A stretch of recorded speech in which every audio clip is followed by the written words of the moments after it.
94.3 માં FM પર 16 always presented by Vijay Dairy. જેવી રીતે આપણા સુરતમાં જે કાપડની વાત કરીએ તો એના માટે ટેક્સટાઇલ હબ તરીકે સુરતને કોઈ એવી આગવી ઓળખની જરૂર નથી. બિલકુલ એવી જ પર્સનાલિટી મારી બાજુમાં છે, દર્શનાબેન જરદોશ, જેમને કોઈ ઓળખની જરૂર નથી. અને આજે જે વસ્તુ લઈને આવ્યા છે, આ તમે જોઈ શકો છો, બધું રિયલ સોનાનું છે. અને આ બધું જ આપણા સુરતની શાખ ગણાતી કારીગીરી છે, એને પ્રિઝર્વ કરવાનું બેડું બિલકુલ દર્શનાબેન જરદોશે ઉપાડ્યું છે. સો મેમ, સારી કી સારી બાતે, જેમાં આપણે સુરતની એ જ ખાસિયતોની વાત કરી રહ્યા છીએ. સો આજે સારી કી સારી બાતેમાં સુરત અને સાડીઓની વાત કરીએ તો તમારું સૌથી પહેલું શું કહેવું છે? સૌથી પહેલાં તો તમારા ચેનલને ખૂબ ખૂબ ધન્યવાદ કે તમે એક સરસ મજાનો ટોપિક અને જેના વગર આપણને ચાલવાનું નથી બહેનોને એવી સારીની વાતો ચાલુ કરી. અને એ પણ ક્યારે કે સારી ઇઝ માય પ્રાઇડ, જે અમે લોકોએ કેપ્શન કર્યું હતું. અને જે અનાયાસે મારી પાસે પ્રતીક્ષા એવો ફોટો છે કે જેની અંદર અમે દિલ્હીની અંદર આ જ્યારે મૂવમેન્ટ કરેલી અને એ દિવસે અમે આપણે દેશના નાણામંત્રીને ત્યાં બોલાવ્યા, તે બધા ફોટોગ્રાફ્સ પણ આજે સવારે જ મેમરીમાં આવ્યા.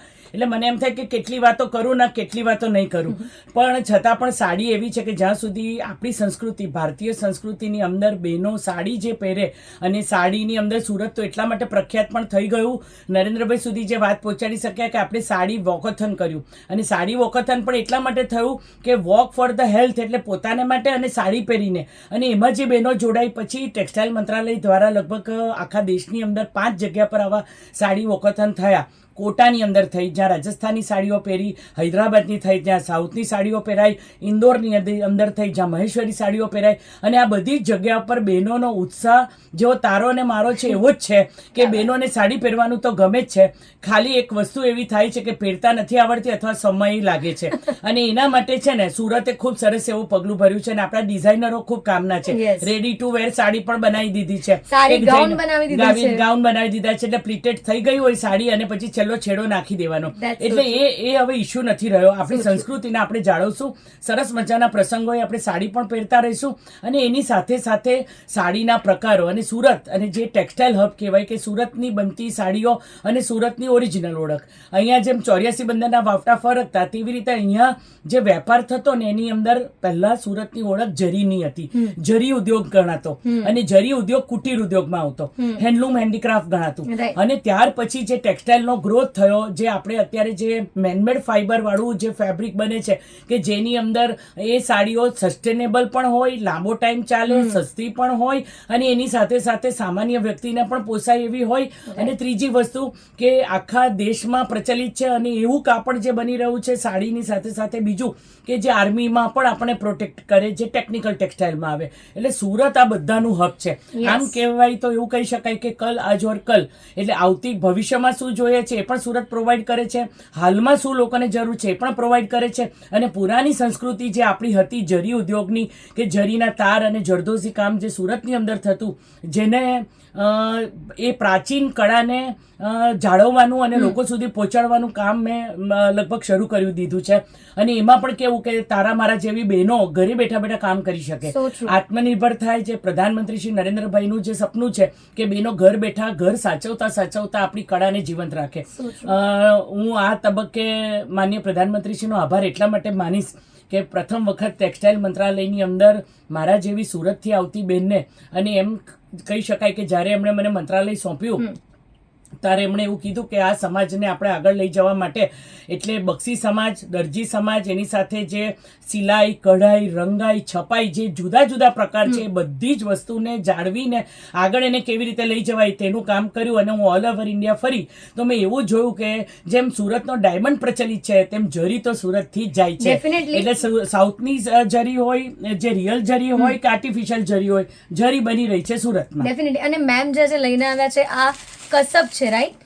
અને પ્યોર ગોલ્ડ ની આ કસબ છે. સાડી સલમો કહેવાય, સાડી અને સલમો, અને એનો તાર આવે જે તે પહેરી છે સાડીના વિવિંગમાં હોય ને એનો રીલ બની જાય, જે મેં પહેર્યું છે, જેમાં ખૂબ બધા કલરો આવે, જે હવે આર્ટિફિશિયલ જરીમાં મળે. જ્યારે ઓરિજિનલ સોનાના તાર પર કોટિંગ થવા વાળું હોય, કે સિલ્કનો તાર હોય, ચાંદીનો તાર હોય, જેને ટીપીને એના ઉપર 999 તક ચાંદીને ટીપીને એના ઉપર કોટિંગ કરીને બનાવવામાં આવે, જે સોના ચાંદીના ભાવ જોડે એના ભાવ વધઘટ થતા હોય. એટલે કેવું થઈ ગયું છે કે એ પરિવારના લોકો જે રાણા સમાજ લોકો આ જે બનાવતા હતા એની અંદર એ લોકોની જે હાલત થઈ, કારણ કે ખૂબ મહેનત માંગી, આખો પરિવાર જોડાઈ ગયો હોય. એ પરિવાર જે ઘરની અંદર તાર ઘસીને કરતા હોય, ખટખટ જે ચાલતું હોય અને એની અંદર જે આખી પ્રોસેસ થતી હોય છે, એ પ્રોસેસની અંદર એ લોકોને પોતાને પણ સ્વાસ્થ્યને પણ નુકસાન થાય અને સમય પણ ખૂબ લાગે. એટલે જે હેન્ડલૂમ હેન્ડીક્રાફ્ટનું જે કહી શકાય તો એ સાડીની અંદર સોના ચાંદીના ભાવ વધે એટલે એ પરિવાર ખૂબ ઓછો રહી ગયો. રાણા સમાજ પ્રોડક્શન કરે અને આપણો ક્ષત્રિય સમાજ એને પહેરે, કારણ કે એની કસ્ટમ એવી છે કે જ્યારે ક્ષત્રિય સમાજની દીકરીના લગ્ન થાય ત્યારે એને સોનાના તારવાળી સાડી આપવાની, એટલે એ પરિવાર પાસે એવી સાડીઓ મળી રહે. અને અમારી સરનેમ જરદોશ એટલે જે જરદોશી કામ થાય, એ જરદોશી કામ જે છે તેને પણ અમે જીઆઈ માંગ્યું છે. મેઇન વાત તો એ છે કે સુરતની જરીને 2009માં જીઆઈ મળી ચૂક્યું છે.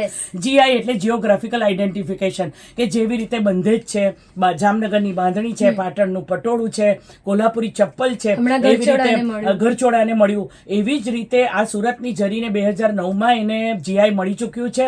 અને આ જીઆઈ વાળી પ્રોડક્ટને જ્યારે તમે માર્કેટમાં મૂકો ત્યારે એની સાથે એનું જો તમે લેબલિંગ કરો તો જે ઓથેન્ટિસિટીનો સવાલ આવે છે કે ભાઈ વિશ્વસનીયતાનો સવાલ કે સાચું છે કે ખોટું.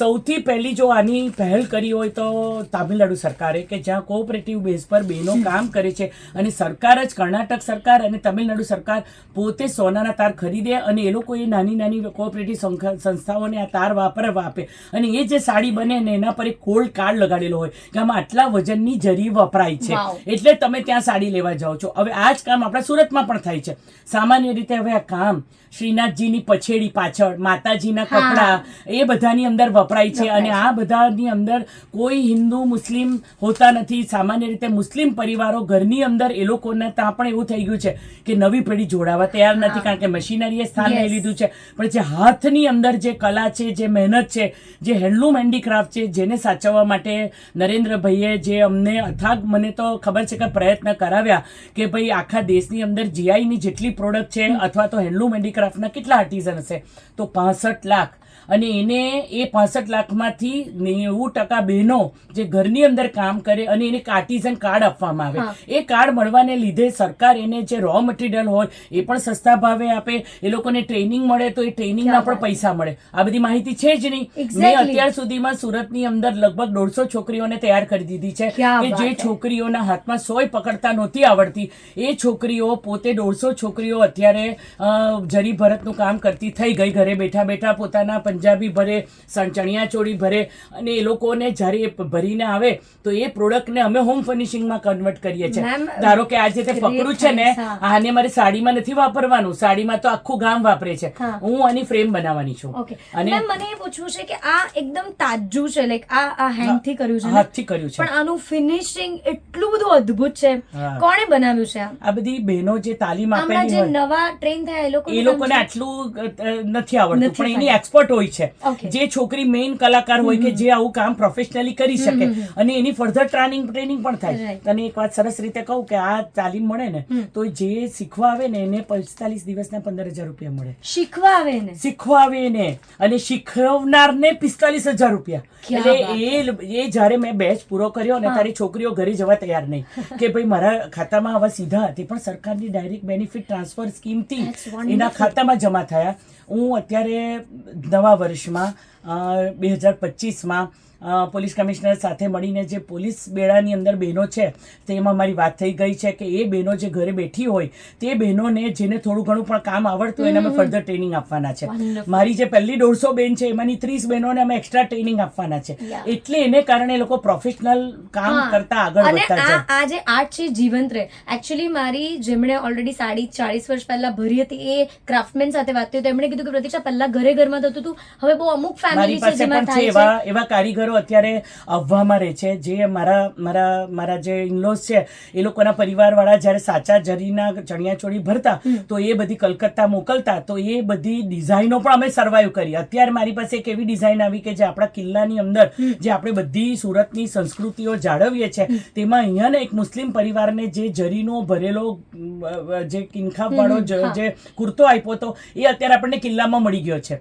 તો એ ડિઝાઇનને કેવી કેવી રીતે પાછી સર્વાઈવ કરવી, નવા લોકોને કેવી રીતે એને જેમ કહે ને આપણને પુરાની ચીજો, હવે તો લગ્નમાં પણ એવું થઈ ગયું છે કે છોકરીઓ પોતાની માની સાડી પહેરતી થઈ ગઈ છે, એને થોડું થોડું નવું એ કરાવડાવીને, અને એની અંદર જેમ પાટણના પટોળામાં એક જ પરિવાર બચ્યો હતો, પણ નરેન્દ્રભાઈના પ્રયત્નથી વડનગરની અંદર હવે અસંખ્ય આર્ટિસ્ટો થઈ ગયા. એવી રીતે આ બધી કળા પણ લુપ્ત થાય એના પહેલા એને જાળવવાનું, જરદોશજીને પણ જીઆઈ મળે એના કાર્યક્રમ, એનો પ્રયત્ન સુરત સાથે અને સુરતના જરી એસોસિએશન દ્વારા અમે કરી રહ્યા છે. આની અંદર સૌથી પહેલો સપોર્ટ જો અમને મળ્યો હોય જરદોશજીને માટે તો ચેમ્બરનો, કે ચેમ્બર જ્યારે પોતાની જાતને જુદા જુદા એસોસિએશનને રિપ્રેઝન્ટ કરે છે, એ લોકો આઉટ ઓફ કન્ટ્રી જાય અથવા તો એ લોકોને ત્યાં કોઈ ફંક્શન હોય તો એની અંદર જરી ભરેલી ફ્રેમ એ લોકો ગિફ્ટમાં આપે. એટલે એને લીધે કેવું થાય કે એ વસ્તુ એ બેનને આવક થાય, એ જે બેને બુટ્ટો ભર્યો હોય એના ઘરમાં પૈસા જાય અને તમે કોઈ એક બેનને પગભર કરો છો અને આ કળાને જીવંત રાખો. અને આપણો માસ્ટરપીસ અલગ લોકોને માટે ટોપ ઓફ ધ ટાઉન. અને બીજું કે તમે જે પેલી બીજા બધા જે લાકડાના કે કાચના આવતા હોય જે બધા એવોર્ડો અને બધું, એ બધી વસ્તુ કેવું પછી પડી રહ્યું હોય, મૂકવાઈ રહ્યું, જ્યારે આ બધી ફ્રેમો તમે તમારા ઘરની અંદર ગોઠવી શકો. હા, સો ટ્રુ મેમ, ધેટ્સ વન્ડરફુલ. હું ગઈકાલે થોડી નિરાશ થઈ ગયેલી કે હવે આ કારીગરી લુપ્ત થતી ચાલી, બટ થેન્ક્સ ટુ યુ કે તમે એ વાત જીવંત રાખી છે અને આટલા બધા લોકોને પગભર કરી રહ્યા છો. અને બ્યુટી વાઇઝ છે કે આવા જે આર્ટ પીસ છે એ હજી પણ એવું નથી કે નામ શેષ થઈ જશે, આપણને પહેરવા ઓઢવા મળશે. મેમ, કેટલા પ્રકારની જરી હોય છે? જરીના 150 પ્રકાર થઈ ગયા છે, 150 અને કલર્સ થઈ ગયા છે, એકબીજા સાથે મિક્સ કરીને એને મશીન આવી ગયા. આપણે જે ઓરિજિનલ જરી છે એમાં તો 3-4 પ્રકારની જ હોય. સોનાના તાર પર બને, જે તાંબાના તાર, ચાંદીના તારને ટીપીને એના પર સોનાનું કોટિંગ હોય, તાંબાનો કોપરનો તાર હોય, આપણા રેહોન હોય, સિલ્ક હોય, જેમ સિલ્કના ધાગા બને તો એના ઉપર કોટિંગ હોય. એટલે અનેક પ્રકારની જરીઓ વિવિંગની અંદર આવીને વપરાશ કરતી થઈ ગઈ. ખાસ કરીને સુરતનો જરી ઉદ્યોગ છોડી દઈએ તો સાડીનો ઉદ્યોગ એટલો મોટો છે કે અહીંયા બનતી સાડીઓ, જે આખા દેશમાં બનતી સાડીઓ છે, એની સમકક્ષ ઓછા ભાવે તૈયાર થાય, લાખો લોકો સુધી પહોંચાડી શકાય. આપણે ડાઇંગ કરીએ, પ્રિન્ટિંગ કરીએ, આપણે ત્યાંની જે સાડીઓ બને, યાનમાંથી જે સાડી બને એ સસ્ટેનેબલ હોય, એ રિસાયકલ હોય. એટલે વર્લ્ડ અત્યારે રિસાયકલ પર ચાલી રહ્યું છે. એટલે કેવું છે કે આ બધી અત્યારની જે આ બધી પુરાની જરીની સાડીઓ હોય તો કદાચ એવું થાય કે સિલ્ક બગડી જાય તો આપણે જરી વેચીને એનામાંથી સોનું કાઢી લઈએ. પણ અત્યારે જે આપણે અત્યારે સુરતમાં બનતી સાડીઓ છે, એ સાડીઓ અત્યારે લાઈફ ટાઈમ ચાલે. તમે એવું વર્ક કરો કે એ સાડીનું કાપડ ખલાસ જ નહીં થાય. ધારો કે સિલ્ક હોય તો સિલ્ક કેવી રીતે બને? તો સિલ્ક કોકૂન માંથી બને, જે કીડા ખાય, આપણે જે ભણેલા રેશમ છે. તો આખા દેશની અંદર 4 જ પ્રદેશ એવા છે જે અત્યારે નોર્થની અંદર જે 4 પ્રકારના મલબરી, એરી, આ બધા જે સિલ્ક થાય, ત્યાંના લોકો અત્યાર સુધી એ કોકૂન ખાઈ જતા હતા અને પોતાના માટે જ વણતા હતા. સરકારે એવી સ્કીમ કરી કે જેને લીધે એ લોકો એ કોકૂનમાંથી તાર કાઢે, એની પ્રોડક્શન કરે, અને એ બધી બહેનો હોય અને એ બહેનો વિવિંગ પર સાડી બનાવે. અને જાપાન પછી આપણે ઇન્ડિયા લાર્જેસ્ટ એક્સપોર્ટર બની શકીએ એટલી કેપેસિટી ભારત પાસે છે. કે ભારત જે 2047માં વિશ્વગુરુ બનવા જઈ રહ્યું છે, તો તે વખતે ફક્ત આવું નહીં, દરેક સેક્ટર એવા છે. અને નોર્થ ઇસ્ટની અંદરની બહેનોને પણ મુખ્ય ધારામાં જોડવા માટે હું લગભગ જેટલી વાર દરેક જગ્યા પર ગઈ, હું મેઘાલય ગઈ, હું મણિપુર ગઈ, હું અરુણાચલ ગઈ, તો બધી જગ્યા પર એ લોકોના પ્રમાણમાં સિલ્ક બનાવે અને એ લોકો ખૂબ મહેનત કરે. આપણી મીરા ચાનુ જે ઓલિમ્પિક પ્લેયર હતી, ઘરે આવીને બેન એ મમ્મી સાથે એ વિવિંગમાં હેન્ડલૂમનું કરે. હવે હેન્ડલૂમ તો ચલણ જ નથી સુરતમાં, તમે શોધવા જાઓ તો હેન્ડલૂમ તો છે જ, બધી મશીનરીએ સ્થાન લઈ લીધું છે. પણ આ બધું ઇનબેલેન્સ બંને છે. જેમ આપણે વેસ્ટર્ન સાઇઝ છે, અહીંયા સાઈડ છે આપણું, જે ગુજરાત છે, રાજસ્થાન છે, મહારાષ્ટ્ર છે, મહારાષ્ટ્રની પેટણી છે, ગુજરાતની બંધેજ છે, ઘરચોળું છે, રાજસ્થાનના લહેરિયા છે. એવી રીતે દરેક આપણા આખા પ્રાંતની વિવિધ પ્રકૃતિ અને સંસ્કૃતિ છે. એવી રીતે ઓડિશાની અંદર અત્યારે સિલ્ક બહુ સરસ હોય, ત્યાં એક પોમ્કિન સાડી મળે છે. એક જ પરિવાર પોમ્કિન, હું એ પરિવાર સુધી પહોંચી ગઈ. હું ઓડિશાના ચૂંટણી પ્રચારમાં ગઈ તો એ પરિવાર બને, એ લોકો છે ને ખાડાની અંદર હેન્ડલૂમ મૂકે અને એને વિવિંગ કરે. એને લેટેસ્ટ પ્રકારના વિવિંગ કેવા હોય એ પણ નથી ખબર. તો અમે એને સમજાવ્યું કે ભાઈ તમે બીજા 30 લોકોને તૈયાર કરો તો એ સાડી સર્વાઈવ થશે. કારણ કે જે રો મટીરિયલ વાપરતો હતો એ ખૂબ એની આજુબાજુમાં જે મળે ને એમાંથી જ કરતો હતો. એને બદલે એને સારામાંનું રેવન કેવી રીતે મળે, સસ્તું કેવી રીતે મળે, ક્વોલિટી કેવી રીતે મળે. સરકારે કેવું પૂરી વેલ્યુ ચેનમાં કામ કરવાનું નક્કી કર્યું કે ભાઈ કોઈને કામ કરવાની ઈચ્છા છે, ઘરની અંદર કરવી છે, તો એને પૂરી સગવડ ત્યાં પહોંચાડો. એને આર્ટિઝન કાર્ડ બનાવો. એ કાર્ડ મળ્યા પછી એને પાસબુક મળે, એનું એકાઉન્ટ ખોલે, એ ખાતામાં જે લોકોને પૈસા જમા થાય. એટલે પૂરી ટ્રાન્સપરન્સીથી સરકાર કામ કરે છે. એટલે આ જે હેન્ડલૂમ હેન્ડીક્રાફ્ટની અંદર એક એક નાનો સવાલ હું તને સામે પૂછું કે આપણે જ્યારે અંગ્રેજો રાજ કરતા અને જે આપણે જે સ્વદેશી આંદોલન શરૂ કર્યું તો પહેલા શું બનતું હતું? પહેલો ટેક્સ સરકારે કોના પર નાખ્યો? ખાદી પર. અને ખાદી પર કારણ કે આપણે સ્વદેશની મુવમેન્ટ કરી એટલે અસલના વખતમાં સિલ્ક જે બનતું હતું એ ખાદીના હેન્ડલૂમના ચરખા પર બનતું હતું. સરકારે સૌથી પહેલું નરેન્દ્રભાઈ આવીને ખાદીને 4% કરીને એને જે પ્રમોશન આપ્યું અને જે વિવિંગ કરવા માંડ્યું ત્યાર પછી આ હેન્ડલૂમવાળાને પણ એમ થયું. કારણ કે જો તમે ખાદીની જેમ જે સિલ્કની સાડીઓ જુઓ કે સિલ્કનો થ્રેડ જુઓ કે કોકૂન જુઓ તમે તો એ જુદા જુદા પ્રકારના કીડા હોય. કે ધારો કે અંગ્રેજો પોતાની સગવડ માટે જે કોકૂન લાવેલા હતા પહેલાં એ ઉત્તરાખંડમાં હતું, ઉત્તરાખંડ પછી કાશ્મીરમાં હતું, પછી આ બધા નોર્થ ઇસ્ટમાં. તો એ વેધર આધારિત હોય કે ઠંડીમાં થાય એ લોકો જે પાંદડા ખાય તેને પણ એમાં બોલ્ટન અને જુદી રીતે કે એ પાંદડાને આપણે આપી દઈએ. તને ખબર છે કે નરેન્દ્રભાઈના પ્રયત્ન કેટલા વર્ષોથી રાજ્યના મુખ્યમંત્રી હતા ત્યારથી એવું કે મારા ડાંગના જંગલની અંદર કેમ સિલ્કનો કીડો નહીં થાય અને આપણી નવસારી યુનિવર્સિટીની અંદર એ પ્રયોગ થઈ ચૂક્યો છે. આપણા સુરતના જ એક પરિવારના એક ભાઈએ ત્યાં આગળ એ ખેતર લઈને એ કોકૂનને ઉત્પાદિત કરી ચૂક્યા છે. અને ઓલ ઓવર ઇન્ડિયાની અંદર તો એવું હોય કે આખો એનો સેરીકલ્ચર વિભાગ હોય, જમ્મુ કાશ્મીરમાં હોય કે જેનું અત્યારે લોકો પ્રમોશન કરી રહ્યા છે ત્યાંની જે બધી આઈટમો છે. તો એવી રીતે આ બધી જગ્યા ઉપર પણ એવું છે કે સેરીકલ્ચર વિભાગ નહીં એટલે આપણે ખેતીમાં લઈ લીધું. આપણે ત્યાં નવસારી યુનિવર્સિટીની અંદર 1 એકરની અંદર આપણે ત્યાં પણ સિલ્કનું પ્રોડક્શન ચાલુ થઈ ગયું. અને બીજું કે કર્ણાટકમાં જે સિલ્ક થાય છે સૌથી વધારે થાય છે, મેઇન સેન્ટર કહેવાય, ત્યાં ઠંડક હોવાને લીધે એ લોકો 1 ક્રોપ નહીં 6 ક્રોપ કરે. એટલે એ લોકોના જે નાના નાના જોડ થાય ને બધું જે થાય તેને લીધે એ લોકો 1 કરતાં વધારે ક્રોપ લે. એને લીધે ત્યાં સિલ્કનું પ્રોડક્શન વધારે થાય. એટલે જે જગ્યા પર ઇનબેલેન્સ છે, ધારો કે નોર્થ ઇસ્ટ છે તો એ લોકો 1 કરતાં વધારે ક્રોપ કેવી રીતે લઈ શકે, એ લોકોને પ્રોડક્શનમાં શું ખામી છે, શું સ્ટોરેજ છે, ત્યાંની વડીલ બહેનો થાઈ ડ્રિલિંગ કરે. થાઈ ડ્રિલિંગ એટલે જાંગ ઉપર એ રેશમનો કોસેટો હોય તેને કરીને એને ટ્વિસ્ટિંગ કરે. એ લોકોને મશીનરી જોઈ જ નથી, સરકાર પહોંચી જ નહોતી. હવે આપણે એ લોકોને મશીનરી આપવા મળ્યા.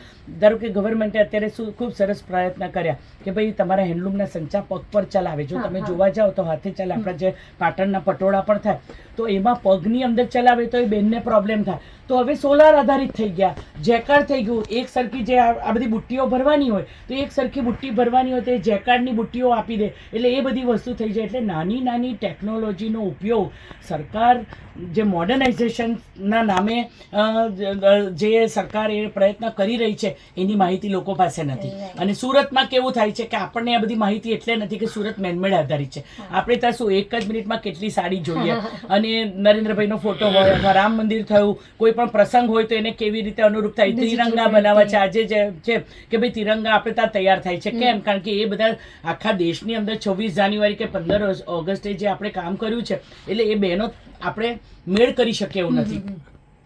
ડિજિટલાઇઝેશન કે સુરતની સાડીમાં પણ ખૂબ મોડર્નાઇઝેશન છે. જે અત્યારે એક વિસ્કોસ કરીને છે જે સિલ્કનો એક થ્રેડ અને આ તો એની સાડીઓ જે છે જે ટકે પણ વધારે અને ચાલે પણ વધારે અને સસ્ટેનેબલ અને ટ્રેન્ડી કરતા પણ શું લોકોને પોસાય એવી હોય. દરેક વસ્તુ કેવું છે પોકેટ ફ્રેન્ડલીની સાથે સાથે હવે દરેકને એવું નથી હોતું કે 1.5 લાખનું કે 1.25 લાખનું પટોળું પહેરે. તો એની સાથે રાજકોટના પટોળા હોય કે જે આપણા મોડલ સિલ્ક પર બને કે કોટનના પટોળા છે, કદાચ તમે જોયા નહીં હોય કે જે અત્યારે લોકો લેટેસ્ટ જે સુરેન્દ્રનગરના પટોળા સૌથી સરસ અને એ લોકો કોટન પર બનાવ્યા. કારણ કે આજુબાજુ કોટનની ખેતી થાય એટલે કોટનના કેવા અને આપણે ત્યાં જે ડિઝાઇનમાં બને તો એ પ્રિન્ટિંગમાં થાય. એટલે કેવું છે તમને 1500 નું પણ પટોળું મળે, તમને 5000 નું પણ મળે, 10,000 નું પણ મળે, 25,000 નું પણ મળે અને 1.25 લાખનું પણ મળે. એટલે એવી જ રીતની બીજી બધી ડિઝાઇનો પણ એની અંદર આવતી હોય. આ કસબની વાત કરીએ તો એ રો મટીરિયલમાં ગણાય છે. If I am not wrong એવું કંઈક હોય છે કે પરિવારમાં જે સૌથી નાનામાં નાનું બાળક છે એ કઈ નીચે બેસી જાય અને ખાડો કરીને એને કઈ એક વ્યક્તિ હોય એ ખેંચે એવી રીતે કઈક એનું પ્રોડક્શન થતું હતું. એ ભૂતકાળની આપણી જે વાત ના મશીનરીઓ આવી ઘણી બધી લેટેસ્ટ. અત્યારે તો એવું કહેવાય કે જેમ ડાયમંડ આપણે ત્યાં જાય છે તેમ ઓલ ઓવર ઇન્ડિયાની અંદર જરી 90% સુરતથી જાય. અમે તામિલ સંગમ અમે થયું ત્યારે હું કરૂર ત્રિપુર અંદર રૂરલ તમિલનાડુના ગામડામાં ગઈ તો ત્યાં મને આપણા સુરતના લોકો મળે, નાના નવા જનરેશનના છોકરાઓ ત્યાં બિઝનેસ કરતા હોય. અત્યારે એક્સપોર્ટની અંદર જેમ દુબઈ, અબુધાબી આ બધી જગ્યા ઉપર જ્યાં જરીનો માલ વપરાય તો એ પણ બધું એક્સપોર્ટ કરીએ. એટલે ખૂબ બધા પ્રકારની જરીઓ સૌરાષ્ટ્રના જે યુવાનો છે એ લોકોએ 150 પ્રકારના કલરિંગ વાળી જડી બનાવી છે, થ્રેડ. એટલે એ બધી વસ્તુ કેવું છે કે બે વસ્તુને કમ્પેર કરી શકાય એવું નથી. આ હાથની વસ્તુ છે અને આ અલગ વસ્તુ છે પણ બંને વસ્તુ છે સુરતમાં.